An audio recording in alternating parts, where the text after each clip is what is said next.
కావాలంటే ఏం చేయాలి అని మీకు చెప్పాను. విష్ణు దర్శనం కావాలంటే మనము నోములు నోస్తాము, వ్రతాలు నోస్తాము, పూజలు చేస్తాము, ఇన్ని చేస్తాము, ఆయన్ని కోరుకుంటాము, ఇన్ని చేస్తాం ఫ్రెండ్స్. ఇన్ని చేసి తీరా స్వామి వస్తే ఏం చేస్తాం మనము? ఆయన అడిగిందైనా ఇస్తాము, లేదా ఆయన మనకు ఇచ్చేదైనా తీసుకుంటాము. ఈ రెండులో ఏదో ఆయన ఏది ఇచ్చినా తీసుకుంటాము, ఆయన ఏది అడిగినా ఇస్తాము. అంత గొప్ప వ్యక్తి వచ్చి మన అడిగితే ఇవ్వమంటామా? అందుకోసం అని చెప్పి తమ్నేల్లో ఇది పెట్టాను ఫ్రెండ్స్. విష్ణు దర్శనం కావాలంటే ఏం చేయాలి అని మీకు సమాధానం దొరికింది అనుకుంటాను. తర్వాత ఇక్కడ బ్రహ్మ విష్ణు మహేశ్వరులు మీ ఇంటికి వస్తే అని చెప్పాం.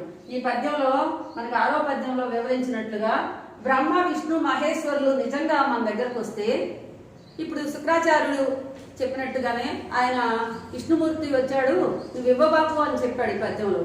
కానీ బలిచక్రవర్తి ఏమన్నాడు? నిజంగా బ్రహ్మ విష్ణు మహేశ్వరులు అయినా సరే, వచ్చినా సరే నేను ఎలా కాదంటాను? వస్తే వాళ్ళు ఏమంటారు? వాళ్ళు వస్తే నేను భయపడను, రానిమ్ము పో అన్నాడు. అంటే ఏంది? రాని వస్తే ఏమంటాము? అంత గొప్ప వాళ్ళు వచ్చారని ఇస్తామా? లేకపోతే అంత గొప్ప వాళ్ళు వచ్చి మనకి ఏదన్నా ఇస్తే తీసుకుంటామా? ఏదైనా జరగచ్చు. వాళ్ళు గొప్పవాళ్ళు వచ్చారు కదా అని చెప్పి నేను భయపడి ఇచ్చిన మాటకి కట్టుబడకుండా నేను ఇవ్వనని మాట తప్పుతానా? లేకపోతే వాళ్ళు వచ్చారు కదా అనే గొప్పతనానికి ఆనందిస్తూ నా మాట నిలబెట్టుకుంటానా? వాళ్ళు వచ్చినప్పుడు ఏదైనా జరగని నా మాట మాత్రం ఖచ్చితంగా నిలబెట్టుకుంటాను. కాబట్టి మనకు కూడా బ్రహ్మ విష్ణు మహేశ్వరులు ఇంటికి వస్తే మనం కూడా ఇలాగే చేస్తాం ఫ్రెండ్స్. కాబట్టి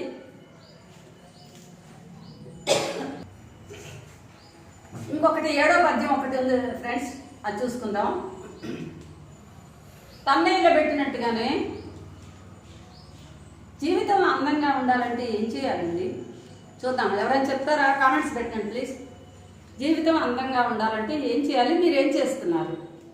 నాకు చెప్తే నేను చాలా సంతోషపడతాను. రోజు మీ కామెంట్స్ కోసం నేను ఎదురు చూస్తాను. నా కోసం ఒక్క నిమిషం కేటాయించి కామెంట్స్ పెట్టండి. మనందరం ఈ విషయాలన్నీ చర్చించుకుందాం. సరే, పద్యంలోకి వెళ్తాను. ఇక్కడ బోర్డు మీద అన్నీ రాయడం కుదరదని చెప్పి బుక్లో చూస్తున్నాను ఫ్రెండ్స్.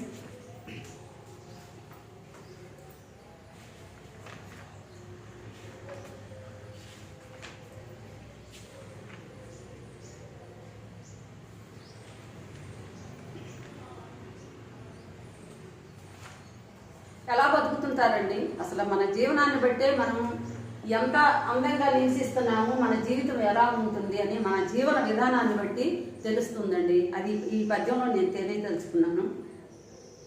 నేను చెప్పింది ఈ విషయాలు, కానీ కవి గారు ఏం చెప్తున్నారు? కవి మనసుతో మనము ఆలోచిద్దాం. చాలా వరకు ముఖ్యమైన ఈ పద్యాలన్నీ నేర్చుకుంటారు, కంఠస్థ పద్యాలు. ఈ కంఠస్థం పెడతారు, వింటారు, మార్కుల కోసం వినాలి కదా, వినరు, మార్కుల కోసం చదువుతారు.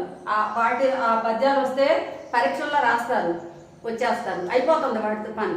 ఇక చెప్పేవాడు కూడా ముఖ్యమైన పద్యాలు కదా అని చెప్పి ఈ పద్యాల వరకు చెప్తారు, వదిలేస్తారు. మిగిలిన పద్యాలు ఏంటి? ఒక ఇంటికి పందిరేసినా లేకపోతే ఒక ఇల్లు కట్టాలన్నా దానికి అన్ని సపోర్ట్లు అవసరమే ఫ్రెండ్స్. చిన్నవి పెద్దవి అన్నీ ఉంటేనే మనకి పందిరవుతుంది. అట్లానే చిన్న పద్యాల్లో కూడా పెద్ద విషయాలు దాచిపెట్టారు. మన పోతన గారు కవిత్వమే అలతి పదాలతో అంటారు. చిన్న చిన్న పదాలతో పెద్ద అర్థాన్ని తెలియజేసే విధంగా చాలా సులభంగా అర్థమయ్యేటట్టుగా చెప్పటం కూడా ఆయన ఉద్దేశం. ఇంకా ఇప్పుడు చూద్దాం ఏం పదాలు వాడారు. బ్రతుకవచ్చుగాక బహుబంధములైన వచ్చుగాకలేమి వచ్చుగాక జీవధనములైన చెడుగాక పడుగాక మాట దిరుగలేరు మానధనులు. మానధనులు ఎలా ఉంటారండి? వాళ్ళ జీవితం అంటే అందంగా ఉండేది. ఎవరి జీవితం అందంగా ఉంటుంది అంటే మానధనులు. మానధనుల జీవితమే అందంగా ఉంటుంది. ఎందుకు అంటే అందరు ఎలా బతుకుతుంటారు? బ్రతుకవచ్చుగాక బహుబంధనములైన, చాలా మంది బతుకుతుంటారు ఎలాగా?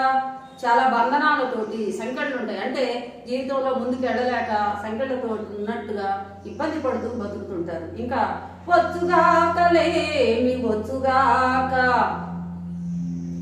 ఇది ఎవరు చెప్తున్నారు? నేను ఇక్కడ మీకు గురించి చెప్తున్నా, కానీ పాఠంలో మాత్రం శుక్రాచార్యునికి బలిచక్రవర్తి చెప్తున్నారు ఎలా బతకాలి అనే దానికి ఆయన ఒక అందమైన నిర్వచనం ఇచ్చాడు. బ్రతుక్కి అర్థం ఏంటి అని అందమైన నిర్వచనాన్ని బలిచక్రవర్తి ద్వారా ప్రజలకు అందించాడు కవి పోతన గారు. అందుకే కవిత్వము బాగా రమణీయంగా ఉంటుంది, బాగా అర్థమయ్యే విధంగా ఉంటుందని మనం చెప్పుకుంటాం. ఎలా చూడండి, వచ్చుగాక లేమి వచ్చుగాక, లేమి వచ్చినా సరేనండి, వస్తే రానండి. చాలా మంది జీవితం నరకప్రాయంగా ఉంటుంది, బంధనాలతో సంఖ్యలతో అటు ఇటు పోలేరు, ఊపిరాడినట్టు ఉంటుంది, అలా అయినా బతుకుతూనే ఉంటారు. తర్వాత లేమితో బతుకుతూ ఉంటారు, అలా కూడా ఉంటారు. జీవధనములైన చెడుగాక పడుగాక, జీవధనాలు కూడా వాళ్ళకి జీవనాధారంగా ఏవైతే ఉన్నాయో వాటికి ధనంగా చెప్పబడుతున్నాయో, దేని మీద ఆధారపడి బ్రతుకుతున్నారో అవి కూడా పోయినా కూడా మాట తిరుగలేరు మానధనులు. ఎంత జరిగినా కూడా ఇచ్చిన మాట నిలబెట్టుకుంటారండి వారు మానధనులు. మానధనులు అంటే ఏంటి? అభిమానమే ధనంగా కలిగిన వాళ్ళు. అభిమానమే ధనంగా కలిగిన వాళ్ళు నాకు కష్టాలు వచ్చినాయనో, నాకు డబ్బు లేదను, లేకపోతే నా జీవనాధారమైన పోయినాయనో, నేను ఇబ్బందులు పడుతున్నాను, నేను ఇచ్చిన మాటని తప్పను, ఇచ్చిన మాట తప్పుతాను అని అనరు. ఇచ్చిన మాటకి కట్టుబడే ఉంటారు అని చెప్పి ఈయన కూడా బలిచక్రవర్తి కూడా నాకు నువ్వు చెప్పే ఇలాంటి నరకము వచ్చినా, కులం అంతమైపోయినా, రాజ్యం పోయినా, లేకపోతే ఇంకా చాలా ఇబ్బందులు వచ్చినా కూడా నిజంగా వస్తే రాని, ఎందుకంటే అలాంటివన్నీ పడటానికి నేను సిద్ధంగానే ఉన్నా. మానధనులు ఎలా ఉంటారంటే ఇలా ఉంటారు, నేను కూడా అలాగే ఉండాలనుకుంటున్నా. నేను కూడా అభిమానమే ధనంగా కలిగిన వాడిగా ఉండాలనుకున్నా, గొప్పవాడిగా ఉండాలనుకుంటున్నా. కాబట్టి నేను ఈ దానం ఇస్తాను.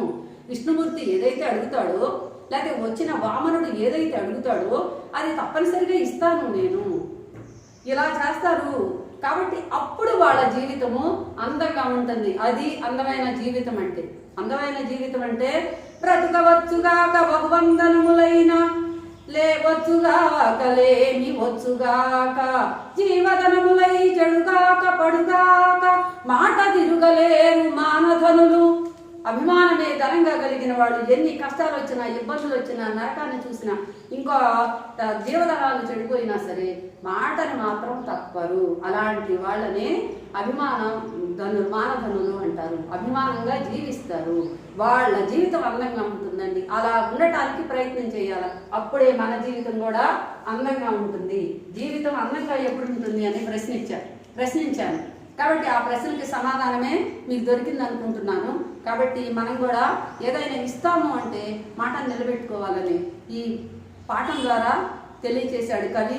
నేను కూడా అదే తెలియజేస్తున్నాను. ఇంత శ్రద్ధగా విన్న మీ అందరికీ ధన్యవాదాలు. ఉంటాను మరి, మీ వెంకట.